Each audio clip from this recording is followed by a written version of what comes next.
Hai semuanya, balik lagi sama gue Amanda. Gue kedatangan tamu lagi nih, salah satu sosiofela kita yaitu tada! Hai. Randy Martin. Siap. Apa kabar Pak? Baik Kak, Baik, tos dulu. Oke, nah nih sekarang mungkin Randy kan emang gak puasa, cuman lo ada bedanya nggak kegiatan lo dari pas bulan puasa sama enggak tuh? Apakah lo makin sibuk apa gimana? Kurang lebih sama aja sih, cuman mungkin yang berasa bedanya tuh kadang gini, sebagai bentuk toleransi aku juga sih sama teman-teman umat muslim yang berpuasa.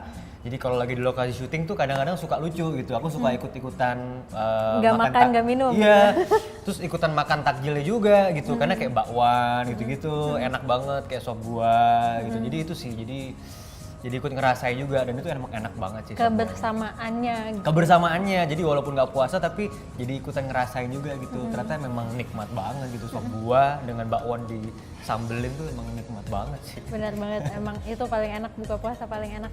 Ya. Nah, by the way, lo selain syuting ada nggak kegiatan lain sih? Iya, jadi kesibukannya kemarin setelah syuting film, semoga sih akan tayang tahun ini. Selain itu juga, selain syuting juga nge-host. Jadi ada program di Trans TV namanya Zaman Now. Di situ aku nge-host. Jadi kita ngebahas tentang hal-hal yang kekinian, era digital, bareng artis-artis, selebgram, influencer kayak gitu-gitu sih. Sama juga paling off-air aja sih, keliling-keliling di Indonesia aja sih, nyanyi gitu. Saya semuanya deh saya jabarin. Semuanya.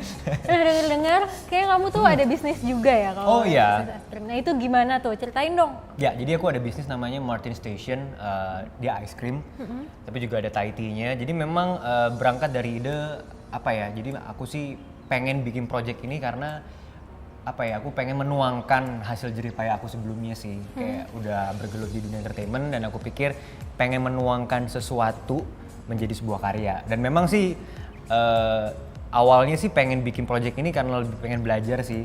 Karena kan aku sama teman aku, dia seorang chef dan dia punya ide yang menurut aku brilian dan akhirnya kita buat dengan catatan ya aku juga bisa jadi belajar karena menurut aku learning by doing sih. Jadi mau nyoba belajar langsung berbisnis pelan-pelan sambil langsung bikin. Kenapa Kayak gitu. es krim? Kenapa es krim?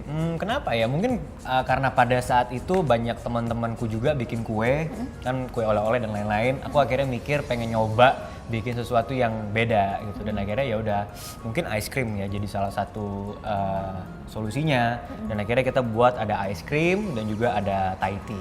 Nah, usaha kamu yang es krim ini tuh udah berapa lama sih? Setahun lebih, udah Setahun lebih. Nah, ada bedanya nggak pas lagi bulan puasa sama enggak? Soalnya kan kalau bulan puasa memang kita tuh nyarinya yang seger-seger kan. Ya. Dan es krim tuh pasti salah satunya kayak aduh gila buka puasa gue pingin yang es krim gitu, es gitu. Itu ada bedanya nggak? Ada sih bedanya, cuman mungkin gini, kalau puasa mungkin lebih membludak di atas jam buka puasa gitu kan, karena kan pas jam puasa biasa ya karena orang puasa, tapi begitu maghrib buka puasa, nah membludaknya di situ. Gitu. Paling itu sih yang membedakan. Kalau misalnya biasa ya all day long aja sih, tapi kalau pas puasa ya itu membedakannya dia membludaknya di saat jam buka puasa. Gitu. Nah, sebenarnya kan kalau misalnya pas lagi bulan puasa tuh pasti banyak banget kan orang-orang yang jualan. Nah, Menurut lo tuh gimana nih? Apakah ini saat yang tepat untuk teman-teman mau bikin bisnis apa iya gimana? Iya dong, tepat banget. Itu salah satu hal yang aku kangenin juga sih. Kalau menjelang Ramadan ya, kayak setiap tahun tuh pasti kayak di komplek atau di jalanan mana tuh ya Kak, ya nggak sih suka ada jajanan ya? Iya benar-benar. Ibu-ibu, tante-tante gitu jualan jualan kolak.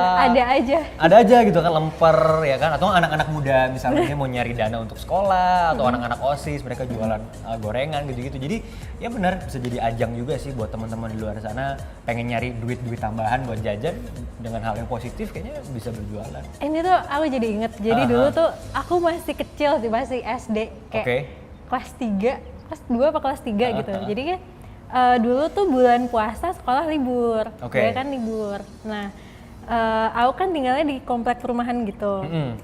Jadi aku banyak temen-temennya gitu. Terus kayak gitu kayak dari blok mana sama blok mana tuh biasanya suka ada aja yang jualan gitu, jual apa aja dijual. Apa aja dijual? Permen segala macam. Nah dulu tuh aku buka perpustakaan kecil-kecilan karena dulu aku bukunya tuh banyak banget, buku cerita lah apa segala macem tuh.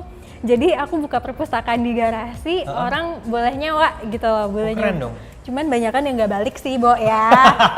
Wah parah, ntar ditagih ya sama Kak Amanda ya, yang belum balik. Terus selain nyewain buku tuh, aku bikin kayak warung kecil-kecilan gitu juga. Oke, jadi warung kayak juga. Jualan permen, jualan Oh, iya? coklat. Cuman, jadi kan banyak temen aku yang juga buka kayak gitu kan, buka-buka kayak orang-orang kecil gitu di garasi gitu-gitu. Iya. Jadi aku nggak mau kalah dong, aku mau laku. Waktu itu umur berapa sih?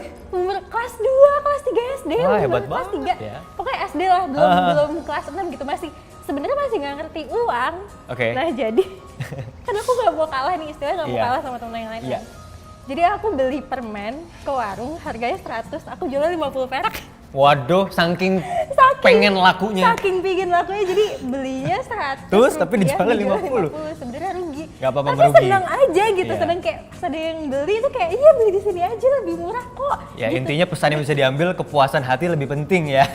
Iya, karena dulu kan umur segitu nggak ngerti uang Iya, kan, iya. yang penting ya udah deh dagangan gue laku, perpustakaan gue rame, padahal kayak banyak buku yang hilang lah, terus udah gitu uang jajan juga malah jadi berkurang. Kurang, minus, beli 100 jual 50. Iya, cuman itu pas lagi bulan puasa itu emang rame banget Rame sih ya. kayak istilah di perumahanku yang aku nggak kenal ini siapa, tapi Akhirnya dia bisa jadi ketemu orang baru juga ya. ketemu orang baru kayak Tapi gitu that's a good sih. thing sih, bisa bikin perpustakaan masih kelas 2 atau kelas 3 SD kan hebat banget. Itu bener-bener. Walaupun nggak balik bener-bener ya bukunya ya. Bukunya nggak ya banyak lah yang nggak balik. Nggak banyak yang balik. Wah, Bener-bener. Soalnya aku juga nggak ngerti kan, mesti dicatat dulu. Kalau gitu Iya, kan iya, mesti iya. dicatat terus kayak gitu. Dulu kan nggak punya handphone lah, nggak punya apa. Bener. Jadi kalau misalnya pun nyatet paling nyatet namanya doang, tapi rumahnya di mana aku nggak tahu. Jadi mau Iya, nyamperin juga bener. gimana gitu. Bener-bener manajemennya. kan masih kecil ya kan, jadi dimaklumi lah ya. Tapi idenya bagus sih, bagus. Perlu diacungi jempol, luar biasa. Soft pat on the back. Kayak gitu. Iya, iya. Nah berarti kan tadi kamu sendiri selain syuting ada bisnis yang es Ya. krim itu tadi kan. Nah gimana sih cara kamu juga mengatur keuangan kayak dari yang istilahnya dari yang keuangan bisnis kamu atau keuangan kamu sendiri yang misalnya bulan puasa pasti lebih sering diajak temen keluar itu Ya. gimana nih? Ya intinya gini, kalau untuk pribadi paling bisa dibagi menjadi dua aja sih. Kita harus bisa membedakan yang mana kebutuhan, yang mana keinginan, dan kita harus bisa aware. Walaupun aku juga boleh bilang susah juga sih. Kadang-kadang namanya orang kadang lagi seneng pengen beli sepatu lah, atau mau beli apa tuh kadang suka Belanja. bikin kacau gitu Apalagi kan. dapat THR ya kan? Iya, hobi-hobi, aduh udah deh bikin kacau. Tapi intinya ya aku juga masih belajar, jadi sebenarnya nggak berusaha menggurui juga. Jadi sama-sama nih guys, lo sama gue sama-sama. Jadi mungkin itu sih, kita harus bisa membedakan kebutuhan sama keinginan gitu. Apa yang memang bener-bener perlu kita spend money untuk hal yang perlu ya kita spend. Tapi kalau memang keinginan dan rasanya misalnya udah cukup, udah ada, ya kita harus bisa nahan diri sih. Dan kayaknya bulan puasa pun bisa jadi momen yang tepat gitu. Mungkin buat teman-teman nih ya, buat gue, buat kalian juga di rumah mungkin yang pengen bikin duit tambahan iseng-iseng Iya. gitu kan, daripada nggak jelas atau ngapain, mending Atau nganggur. iya gitu nganggur kan. atau iseng-iseng sama teman-teman kan bisa ngumpul entah, atau mungkin mama kalian yang masak, akhirnya kalian pas sore-sore menjelang ngabuburit bisa jualan iseng-iseng. Jualan Ya, online ya. iya, jadi bisa nambahin penghasilan, dan mungkin juga dengan bulan puasa ini sih kayak bisa lebih hemat ya, karena kan makannya kan dari jam 6 ke atas ya. Makannya nggak banyak gitu. Iya, nggak sebrutal kalau nggak puasa Bener, gitu bener, kan. bener. Iya, Iya, berarti gitu itu loh. tadi sih bener bisa. Pokoknya tadi dari Randy tuh misahin antara keinginan sama kebutuhan, Kebutuhan. yang penting itu ya. Penting. Nah, kamu ada lagi nggak yang mau disampaikan sama Apa ya? teman-teman nih sebelum kita closing? Oke, intinya buat semua teman-teman, mungkin buat kalian yang pengen memulai usaha sejak dini sih ya, kalau aku boleh bilang ya lakuin aja gitu. Kalau kalian memang pengen melakukan sesuatu, just do it gitu loh.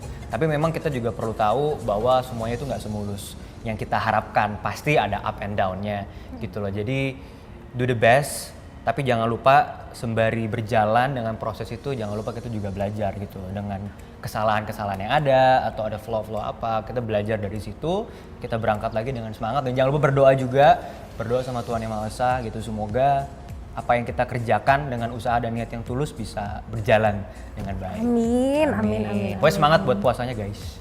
Semangat guys. Itu dia tadi hasil ngobrol-ngobrol bareng sama Randy. Ya. Nah, kalian jangan lupa like sama subscribe ke videonya Beauty Journal. Terus kalau misalnya kalian juga punya tips-tips keuangan atau misalnya bisnis, kalian juga bisa banget komen Please komen di bawah. Nah, jangan lupa juga turn on notifications untuk tahu update-update selanjutnya dari Beauty Journal. Thank you guys for watching. Bye.